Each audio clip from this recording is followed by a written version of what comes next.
係啲套房，唔係講緊 standard 嗰啲房喎，係你係真係 queen bed 嗰種啦。跟住之後仲要安排埋一啲化妝師、髮型師俾我啦，可能要幫佢老闆去揾一啲特別服務啦，要求我係即時要決定喎。會俾同事知道用啲咩化妝品啦。即係可能你 book 個酒店會有一個 confirmation 嘅一單寄俾你， Email 咁我以為嗰張已經係㗎啦，因為已經列到明幾多錢㗎啦，你個 booking 係咪先？跟住佢話唔可以接受咯，佢係要你再俾一張你真係入住咗嘅證據。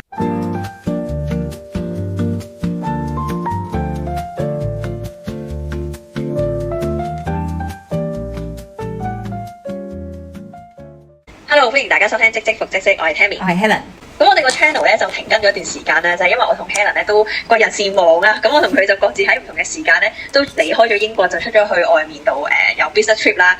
咁我而家咧都仲係公幹中嘅，咁所以咧你哋會聽到今日把聲有少少奇怪，因為我哋第一次遙距錄音啦，所以咧希望大家唔好介意把聲有啲奇怪，或者可能會有少少 delay 啦咁樣。係咁講起 business trip 咧，咁我哋今日就直接講下一啲覺得大家最唔想發生嘅事情啦，又或者係一啲係好難忘嘅經歷啦，好同唔好大家都可以講下嘅。咁我哋不如講下最唔想見到，即係如果你出 trip 你最驚會發生嘅事係啲咩咧？出 trip 最驚，我最怕就係同啲唔熟嘅同事同一間房咯。即係你知有時咧公司唔係真係咁多 budget 噶嘛，即係都睇你公司個 scale。咁如果你間公司冇 budget 嘅話，咁你就要焗住同啲同事同房啦，就冇得自己一個人一間房啦。咁我覺得咧呢樣嘢好尷尬，因為你平時喺公司你可以對住啲同事假假地咁樣，即係因為佢唔知道你私底下嗰一面噶嘛，始終都係工作啫嘛。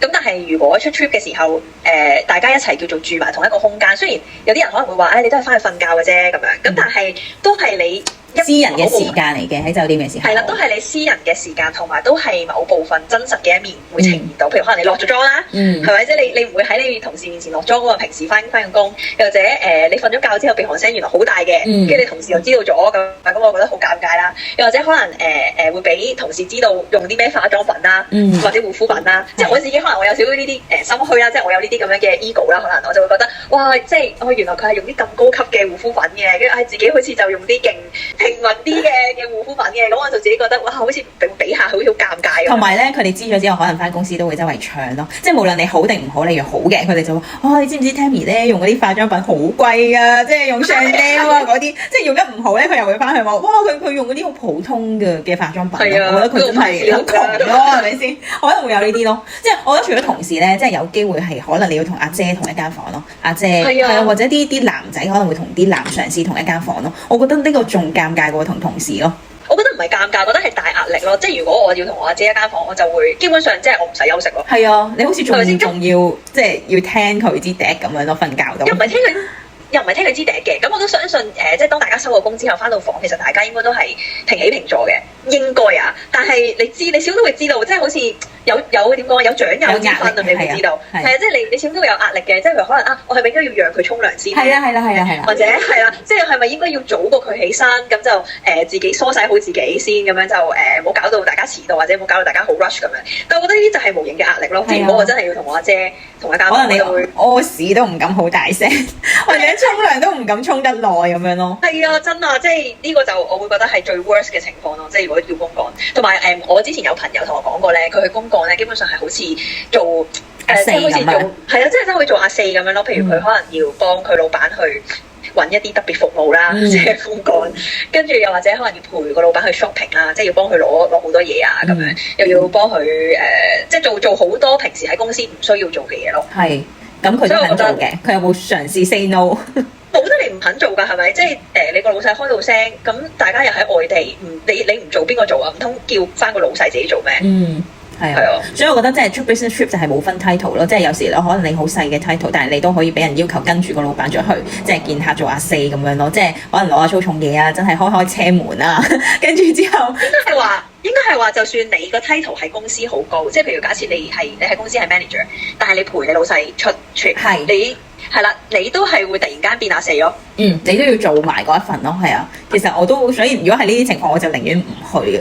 但係好難避免咯。我自己試過啲 business trip，即係唔好嘅經驗都有嘅。但係就係一啲可能係 after 即係完咗個 trip 之後 camp 前嗰部分，我覺得係最辛苦，同埋寫 report 嗰部分，佢真係要你 mention 到你一落機之後做咗啲乜嘢啊，跟住每一日你係做咗啲乜嘢啊，咁樣你要係有埋相啦，有晒證明啦，去 proof 你每一日嘅行程咯。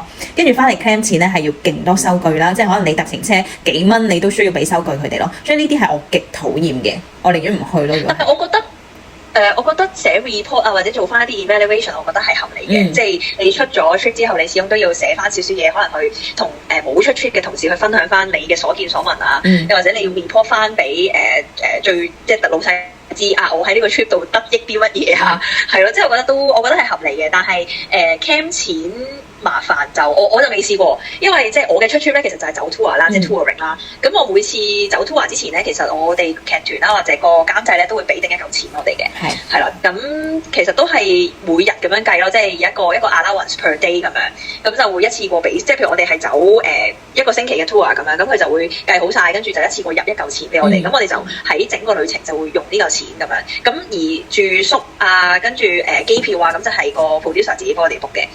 咁所以基本上，如果唔係你有額外嘅 expenses 嘅話咧，其實唔需要，我就唔需要特別去 camp 錢咯。咁已經好好咯，因為我嗰次唔好嘅經驗就係，首先機票同酒店係我需要自己訂嘅，跟住而佢俾嘅 budget 係好少，即係可能即係average 一晚酒店你預可能800至1000啦，係咪？但係可能佢俾600至800咁樣俾你啦。咁可能都有選擇嘅，但係你會知道一定唔係一啲好好嘅酒店咯，係咪先？即係同埋要我自己 book 喎，即係我要自己俾咗錢出嚟先。咁所以所有嘅收據我要自己好小心 keep 好咯。如果你唔見咗一張，你就攞唔翻啲錢㗎啦。咁所以我就會覺得出個 business trip 仲緊張過平時。你平時買啲餸你都唔會喺度 keep 住啲收據啦，係咪？係啊，所以呢啲我就係好唔中意。我覺得好麻煩咯，即係我會寧願你幫我搞掂晒所有嘢。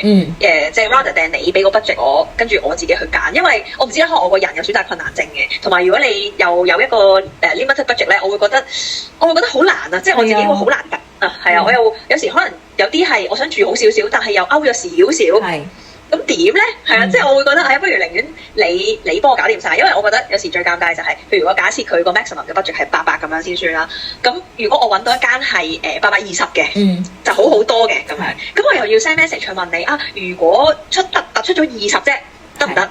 佢一定話你唔得咯，跟住你就會自己諗下，你自己即係要補翻嗰20蚊咯，你豪俾佢噶啦，你當。我就會覺得咁樣，我寧願。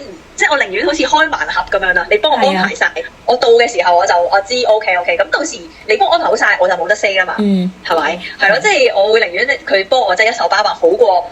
一來我唔使自己墊啲錢出嚟先啦，跟住二來我又唔使自己煩。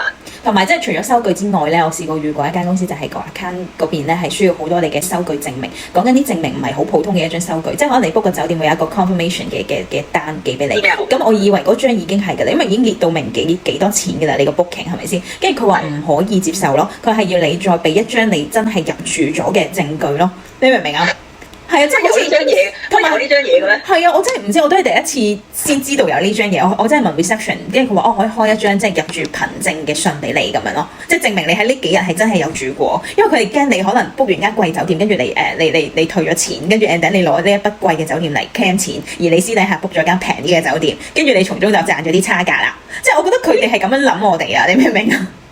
其實邊有人會咁樣做啊？即係我唔會嘥咁多氣力，就係為咗賺嗰1000蚊嘅差價咯。同埋我會好傷心咯，即係我會覺得間公司唔信我咯，咁我就會覺得好傷心，亦都再冇呢個熱誠啊。同埋另一樣就係機票咯，即係佢都要我，即係除咗你真係 booking 嗰個 confirmation，佢都需要你俾你嘅 boarding pass 咯，即係你上機落機，即係上機嗰張 boarding pass，你要再加埋嗰張俾公司先可以 claim 到錢。佢都係同一個理由，就係話都要 proof 你係有搭到呢一班飛機嘅，你明唔明啊？佢話你 book 咗，你都可以唔搭嘅，你人係出現咗㗎啦。如果唔係，你都寫唔到 report 啦，係咪先？我覺得好奇怪咯，你個人都已經 present 咗喺嗰度啦。咁如果我冇搭到嗰班飛機嘅話，我點會出現咗喺嗰度咧？係啊，但係佢哋就係咁樣，就係話你冇 boarding pass 就 claim 唔到錢㗎啦，咁樣咯。所以我一定要真係要 keep 翻好每一張單咯。所以我覺得我有時出 business trip 我真係蝕俾佢，因為我唔想個後續咁麻煩咧。真係可能你搭乘車10幾蚊20蚊咁樣呢啲，我真係豪俾佢，我唔會 keep 收據㗎啦。喂，好在你係即係你係喺亞洲度公幹咯。即係如果你喺歐洲度公幹嘅話，其實你即係你都好難咁樣豪俾佢咯。即係你知歐洲嘅交通費都貴啦，喺亞洲先至可以咁樣。我唔同你計，我豪俾你，我自己出自己嘅交通費算啦。係啊，幾廿蚊唔係幾廿磅咯，即係都算啊，爭個零我都覺得豪俾你，唔好嘥我咁多時間啊，係咪先？同埋最慘嘅係，即係除咗呢啲 camp 錢啦，我就試過 business trip 咧係即係翻工嘅時間仲早過我平時即係正常嘅 working hours 啊，即係我平時翻10點鐘嘅，咁但係出 trip 嘅時候，可能佢會要求你8點半9點喺公司等啦，我哋要一齊去邊度，可能又會有其他行程嘅安排需要提早出現咯，所以我係覺得有時真係攰過你就咁翻工咯。咁其實都幾唔 fair 喎，咁你有冇得早收工先？你早咗開始㗎嘛？冇㗎，直落，因為仲有多啲應酬，因為佢難得你 business trip 啦，咁好似佢哋好熱情招待你啦，咁需要你一齊去食一啲例如 team dinner 咁樣嘅物體啦，咁所以係成程咧，你係唔可以有好多 free time 嘅，你真係跟住每一日都跟住個行程去行咯，跟住收咗工又要同佢哋應酬啊、食飯啊，你翻到酒店都已經真係10點幾11點㗎啦。所以同埋其實你翻到酒店，你成個人都散晒啦。你咁早就出發，跟住即係你早出晚歸，跟住之後全日喺度不停工作。即係雖然唔係好似 office 咁樣工作，但係其實都消耗體力㗎嘛，同埋消耗精神㗎。係啊，你有冇遇過啲唔好嘅出差經驗？冇啊！我覺得 so far 我嘅 tour 嘅經驗都幾唔錯嘅，即係我諗。我合作過嘅劇團，佢哋嘅tour 嘅安排都相當唔錯，即係我就暫時冇遇到任何覺得唔好。有時係純粹覺得冇 expect 會住一啲比較咁即係可能個條件比較差少少嘅一啲hostel 咁樣咯。但係你話差，其實都未去到差到完全即係住唔落嘅咁樣，即係都唔會嘅。係啦，但係有時就係不過你真係好似開盲盒咁咯，你到步你就知嗰個環境係點樣。係啊，即係搏一搏㗎咋。但係我自己我覺得我都有好多好好嘅 business trip 嘅體驗嘅，就係即係公司係越大方或者越大啦，即係我係覺得我會 enjoy 出 trip 多啲嘅，因為佢哋俾你嘅即係 budget 好多嘅，即係你係唔需要為咗 camp 錢而喺度拗咁樣拗數咁樣啦。咁佢哋會喺你可能即係出發之前已經 prepare 咗你需要嘅錢俾你嘅。跟住我住嘅酒店都係好高級啦。我試過一次去北京都係住 Rosewood 啦，跟住係一個人一間房啦，係啲套房，唔係講緊 standard 嗰啲房喎，係真係 queen bed 嗰種啦，即係超大嗰種啦。跟住之後仲要安排埋一啲化妝師、髮型師俾我啦，即係因為我哋可能有一啲呢個係咩公告啊？請問點解會有化妝師同髮型師？因為我哋可能夜晚會有一啲event 舉行嘅，咁所以佢哋就會 book 埋化妝師俾我哋咯。跟住我就覺得哇，呢個 trip 真係好好，你好似 VIP 享受緊咁樣咯。係啊，所以我就覺得完全皇帝式嘅服務。係啊，所以係真係要揀公司嘅，即係要睇下啲大公司。咁都好正常嘅，我覺得都好正常嘅，即係你大公司自然就會多 budget，同埋如果你大公司都咁點講啊？即係如果你大公司，但係你對啲員工都係即係唔付出啊，或者對佢哋待遇唔好啊，咁佢哋嗰個嗰個叫咩 reputation 都唔好啦。咁所以我覺得即係大公司就有大公司嘅好咯。可能其實你出 trip 就好似真係鬥住人工去玩，但係如果細公司嘅話就係又有啲乜 budget 啦，跟住然後又搶到你盡啦。係，同埋我覺得出 trip 真係要睇下邊個同你一齊去咯。即係如果你自己嘅話，我覺得都爭啲嘅。又或者你要真係有啲靚腳一齊去咯，係咪？即係如果翻工一樣嘅咋，即係同翻工一樣，你同一個即係平時都傾唔到幾句一齊去，我覺得係一種折磨咯。即使你食好住好，你都會覺得哇，我想快啲翻屋企咁樣咯，係咪？即係你仲要對住幾日喎？係啊，你諗下，如果你同個唔係好啱傾嘅人一齊去，即係又要諗下傾啲咩啦，因為真係你機能性都會黐住同大家一齊噶嘛，你 business trip 係咪先？即係可能出入啊各樣都全部都一齊食又一齊咁樣，咁我就會覺得好辛苦咯。我要諗下我要同你傾啲咩啦，又要破解即係 ice breaking 咁樣啦，係啦，又要 ice break 下咁樣啦，跟住我就會覺得好辛苦，好辛苦。係啊，我就會寧願唔去啦喺呢啲情況。不過其實都冇得揀㗎啦，即係如果你老細話要你去 business trip。咁你都冇得拒絕㗎，除非你真係身體有問題，或者有啲特別狀況，譬如可能你有咗 BB，或者可能屋企人身體抱恙，你唔可以行開之外，我覺得其實都冇乜理由，冇乜原因可以去 reject 一個公告啦，係嘛？係啊，其實冇啊，我就係試過 reject 一個公告而俾人哋即係警告，即係問我適唔適合翻呢份工啊？因為我嗰時個老闆咧係好衰嘅，嗰份工我翻咗2個月嘅啫咁樣啦，跟住之後咧佢無端端要求我係即時要決定喎，可能同我講話我聽日我要翻香港咁樣，佢話你要陪我一齊翻去咁樣。跟住即時喎，我冇拒絕嘅，我同佢講我要翻去同我老公傾下先咁樣，因為我覺得 at least 你叫人出 trip 都要有一個 notice period 啦，係咪先？唔係一嚟你就即刻同我講，可能我有其他安排咧，我收咗工要學嘢咧，係咪？我唔可以咁樣即刻跟住你行噶嘛，係咪？唔係，我想問下，即時嘅意思係第2日啦，定係我而家4點鐘同你講，你5點鐘好拎定 passport 喺機場？咁樣冇咁誇張，第2日咯，第2日。哦，OK。係啊，但係我都覺得 too short 呢個 notice。我覺得太短啦，因為你叫我聽日突然間出發，我完全冇心理準備咯。係啊，即係你有你個 plan 咯，但係我都要有我自己嘅時間安排噶嘛，係咪先？我唔係單丁有嗰啲，唔係真係24小時俾咗你噶嘛，係咪先？即係有家室嘅人係唔同啲噶嘛，係咪先？啱嘅，即係我都要尊重我另一半㗎，係咪先？都係嘅，咁但係佢點樣警告你咧？即係佢叫你，佢係話你做唔到啊，咁你諗下你自己適唔適合呢份工啊？係啦，跟住佢會同我講翻我嗰時interview 嘅時候都有問過你係咪可以 business trip 啊？咁我覺得真係冇問題喎，你要事先同我講，我就冇問題啦，係咪先？但係你即時要我決定嘅話，我都覺得唔得咯。同埋我唔係 reject 你啊嘛，我話我要翻去問一問老公，跟住佢已經即刻話你睇下呢份工啱唔啱你啦咁樣。跟住我就覺得佢係直情一定要你出 trip，佢嗰個勢係講到明啦，你一定要跟我。佢唔係問我啊，佢係直接話我聽日我要翻香港，你我會預咗你同我一齊翻去㗎啦，咁樣咯。即係佢唔係問你你 O 唔 OK 啊咁樣，我都覺得正常啲係咪先？佢話哇你要同我一齊翻㗎啦咁樣。所以我就會覺得哇，我唔得咯！我嗰下即刻話我要諗一諗，我冇即刻 say no 嘅，但係佢已經即刻話咁你諗下份工啱唔啱你咁樣咯。我就覺得好唔得咯。係啊，但係我都知嘅，其實有唔少公司你係好難推公幹嘅，即係如果揀咗你去嘅話，其實你即係都好似頭先咁樣講，如果你唔係真係有啲咩死人冧樓嘢啊，或者你自己即係身體保養啊嗰啲之外，其實冇乜可能推得走咯。我諗係啊，即係你一定要硬食，即係只不過係睇下。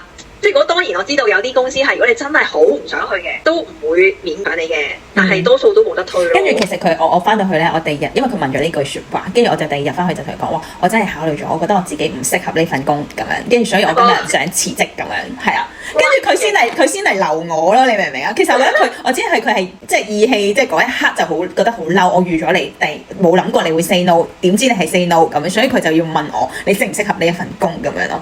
係啊，即係其實可能佢本身係拋你嘅，佢拋我嘅啫。係啦，即係可能佢拋你話你自己考慮下先適合呢份工啦。點知你真係屋企考慮適唔適合呢份工，跟住第二日就真係拋你辭職。係啊，因為我自己都會覺得我都道氣喺度啊嘛，我都覺得我直接同佢講，用翻佢嗰種字眼，我就話我考慮咗，但係我覺得我自己真係唔適合啦咁樣。係啊，跟住佢先我 feel 到佢嘅表情就覺得好錯愕咁樣啦，就覺得即係佢即刻第二日翻我轉頭。係啦，跟住佢第二日就同我講其實你可以選擇去或者唔去嘅，咁又唔使即刻辭職嘅咁樣。我真心諗點解要咁樣嚟窒我咁樣一開頭？